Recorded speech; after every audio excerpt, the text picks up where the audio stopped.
কোরআনে কারীমের এই আয়াতের মধ্যে আল্লাহ পাক রব্বুল আলামিন বলতেছেন তুইজ্জু মান তাশাউ ওয়া তুযিল্লু মান তাশাউ বিয়াদিকাল খায়র ইন্নাকা আলা কুল্লি শাইইন কাদির। তুইজ্জু মান তাশাউ ওয়া তুযিল্লু মান তাশাউ বিয়াদিকাল খায়র ইন্নাকা আলা কুল্লি শাইইন কাদির। আল্লাহ যারে ইচ্ছা সম্মান দান করেন, আল্লাহ যাকে ইচ্ছা বেইজ্জতি লাঞ্ছিত বঞ্চিত করেন। তুইজ্জু মান তাশাউ, আল্লাহ যাকে ইচ্ছা তারে সম্মানিত করবেন। ওয়া তুযিল্লু মান তাশাউ, আল্লাহ যাকে ইচ্ছা তাকে বেইজ্জতি লাঞ্ছিত করবেন। তুইজ্জু মান তাশাউ ওয়া তুযিল্লু মান তাশাউ বিয়াদিকাল খায়র ইন্নাকা আলা কুল্লি শাইইন কাদির। এই জন্য আপনি আমি যখন কোনো কিছুর ক্ষমতার মালিক হব, ওই ক্ষমতার মালিকে আপনি আমি গৌরব অহংকারী বড়ত্বগিরি রাহাজানি দেখাই দেখতে হবে। মুসলমান, এই বাংলাদেশের সর্বস্তরের জনগণ দেখেন, বিগত 5ই আগস্ট বাংলাদেশের যে স্বাধীনতার দ্বিতীয় স্বাধীনতার সূচনা, সেটা হয়েছে আপনার হেফাজতে ইসলামের 5ই মে 2013 সালের সূচনা হয়েছে। এই সূচনা হয়েছে কালো রাত্রির মাধ্যমে। সেই দিন কালো রাত্রির মাধ্যমে জালিম স্বৈরাচার সরকার ফেটুয়া বাহিনীরা মুসলমান আলিমদেরকে, লক্ষ লক্ষ আলিমদেরকে নির্যাতিত নিপীড়িত করেছিল। সেই নির্যাতিত নিপীড়িতর মাধ্যমে এই জালিম সরকারের সূচনা হয়েছে।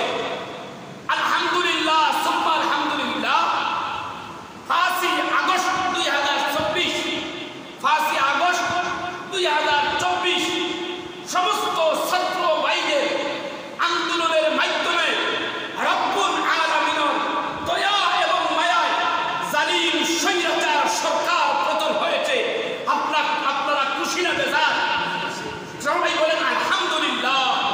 এই জালিম সরকার এর সূচনা হয়েছে আপনার 5ই মে, হেফাজতে ইসলামের সূচনা।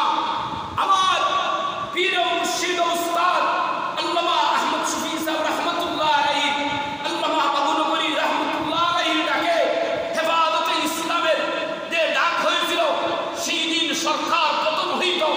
কিন্তু এই জালিম স্বৈরাচার সরকারের এই স্বৈরাচারের ফেটুয়া বাহিনী আপনার উলামায়ে কেরাম সহ আম জনতা লক্ষ লক্ষ মানুষকে নির্যাতন নিপীড়ন করে, অন্ধকার করে মানুষদেরকে সেই দিন আপনার শাপলা চত্বর থেকে সরিয়ে দিয়েছিল। আলহামদুলিল্লাহ 5ই আগস্ট এই জালিম সরকার স্বৈরাচারের পতন হয়েছে। আমাদেরকে এই আলিম এবং উলামাদেরকে এই দেশ স্বাধীনের প্রথম স্বাধীনে 71-এর স্বাধীনের সূচনাও আলিম ছিল। আর 5ই আগস্টের সূচনা আলিমদেরকে আপনারা বিয়োগ করে, আলিমদেরকে ছেড়ে আপনার স্বাধীনতা থেকে আপনি ফেলে দিতে পারবেন না। আলিমদেরকে ধরতে হবে।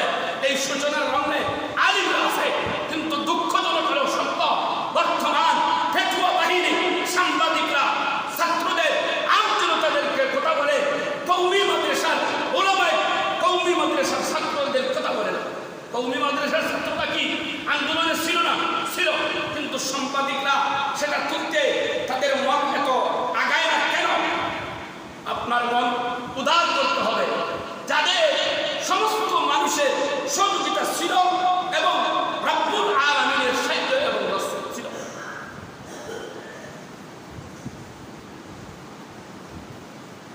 ক্ষমতা ভাই চিরদিন না, ক্ষমতা চিরদিন না। সেই জন্য আপনি আমি ক্ষমতা যদি অর্জন করি, যে কোনো ক্ষমতা, আমি প্রতি সবাই বলি, একটা পরিবারের ক্ষমতা থেকে নিয়ে জাতিসংঘের যদি ক্ষমতা আপনি অর্জন করেন, তাহলে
সরকারের মতো হব না।